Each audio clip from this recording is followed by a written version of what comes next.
están? Buenas tardes, bienvenidos a un episodio más del Estudio R. Hoy nos encontramos en Tlaquepaque, en el estudio de una gran artista, Rocío Coffin. Rocío, ¿cómo estás? Muy bien, gracias. Muchas gracias por atendernos. No, al contrario, gracias por estar aquí. No, pues, un placer. Al contrario, bellísimo estudio, bellísimas obras. Gracias. Pues, estamos platicando de la influencia de tu papá, de la historia de tu papá que, digamos, o sea, él antes de ser pintor, antes de irse a la guerra, había sido como escritor, ¿no? Fíjate que, bueno, mi papá me platicaba que cuando vivía con sus papás, lo querían obligar a entrar a estudiar leyes. Y él no quiso. Dijo, ¿cómo que leyes? O sea, no, ni madres. Entonces se fugó de su casa. Se salió de su casa y empezó a tocar clarinete en los cafés para mantenerse. Y escribía poesía. O sea, era todo un artista, un bohemio. Ajá, sí, él prefirió dejar a la familia materna. Entonces la música también sabía tocar. Sabía tocar, se mantenía de eso, de tocar el clarinete. Pero fíjate que cuando vino aquí, o después de la guerra, o sea, jamás volvió a tocar un instrumento, jamás volvió a tocar el clarinete. Él nos platicaba que en ese tiempo, cuando mi papá nació en 1910, vivían en el campo, en una pequeña granja, y decía que era muy padre porque no había tele, no tenían radio, todo lo que comían era lo que cosechaban. Preparaban el pan en casa, bueno, todo era autosustentable. Ajá. Y decía que formaron una pequeña orquesta entre toda la familia. Unos tocaban el violín, otros la guitarra, otros el clarinete. Wow. Ajá. O sea, era algo familiar. Algo familiar. Sí. Y era muy padre. Y te digo, mi papá dijo, no, yo no quiero estudiar leyes, yo me pelo. Ellos vivían en Ohio, ¿no? En Indiana. En Indiana, South Bend. Ajá. Y después se fue a la guerra. Después se enroló en la guerra, en la Segunda Guerra Mundial. Sí. Ajá. Estuvo los 3 años que duró la guerra. Regresó, después de la guerra regresó a San Francisco. Se inscribió en el Instituto de Bellas Artes de San Francisco. Allí estuvo un tiempo y también durante ese tiempo estuvo de ayudante de Raimundo Pochinelli, que era un escultor italiano, porque creo que era su vecino. Entonces mi papá quería ser escultor. Pero se escuché que por una onda de un infarto o algo así. Sí, es que regresó muy dañado de la Segunda Guerra Mundial, regresó muy dañado de su salud, pues. Y yo creo que también de alguna forma mental, porque le iban a publicar un libro de poemas antes de irse a la guerra y llegó y rompió todos los poemas. O sea, no volvió a escribir poesía. ¿Tú ya no viste nada? No, ya no, ni para nada. Allá en San Francisco, en la Escuela de Bellas Artes, conoció a su primera esposa, a Lilian Serpas. Que era una salvadoreña. Una salvadoreña, una poeta o poetisa. Antes se les decía poetisa, ¿no? Y se fueron para Salvador. Sí, mira, sufrió un infarto tan severo que el doctor le dijo, ¿sabes qué, Tom? O vida o escultura. No puedes tener las dos cosas. O sea, si sigues haciendo escultura, pelas. Wow. Por el esfuerzo que representaba hacer escultura, pues.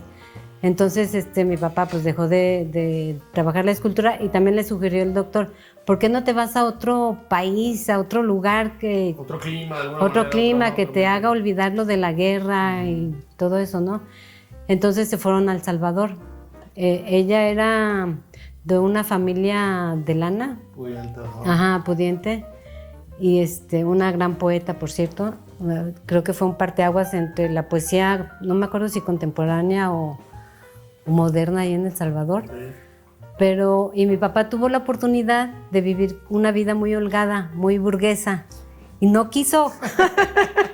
Dijo, no, ni madres, no. Estaba acostumbrado a otra manera de vivir. Sí, pues, entonces se vinieron, creo que primero fueron al DF, y del DF ahí se separaron. Mi papá fue a visitar a su familia a Estados Unidos y regresando ya traían como bronquillas, yo creo. No me sé muy bien la historia.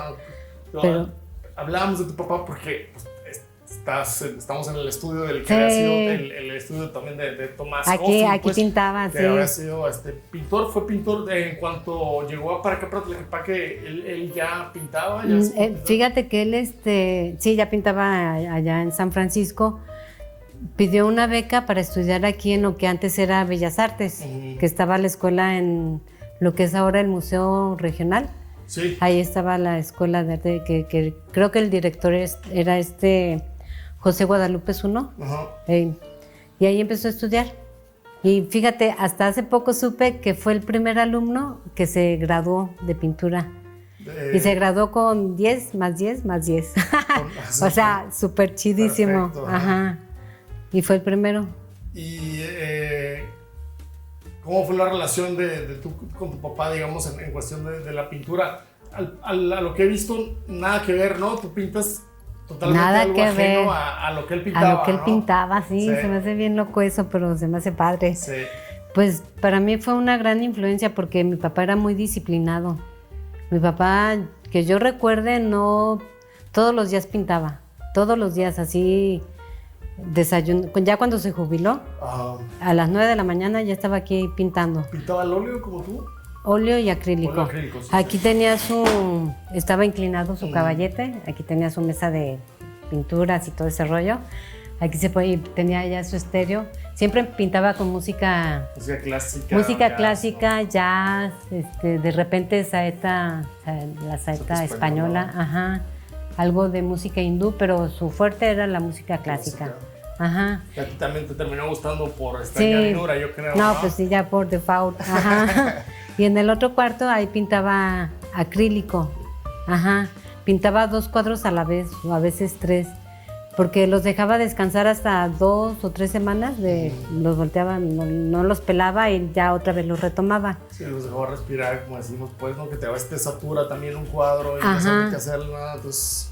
Y luego fíjate que a mí me decía que tenía que aprender a escuchar el cuadro, que porque el cuadro te hablaba, te pedía cosas o te rechazaba cosas. Y yo decía, pues, ¿cómo? O sea, no entendía muy bien eso. Y mi papá se ponía, haz de cuenta, pintaba un rato y se sentaba en un equipal a observar su cuadro, a dialogar con él. Él decía que dialogaba con él. ¿Tú también haces lo mismo con tu obra? ¿La dejas Pues, descansar? la dejo descansar y también me pongo él se la pasaba a veces 15, 20 minutos observando su obra. Y es un buen ejercicio, fíjate. Sí. Es maravilloso eso de dejarlo descansar, de no verlo, no pelarlo. Lo ves con ojos más frescos. Sí, claro. Ajá.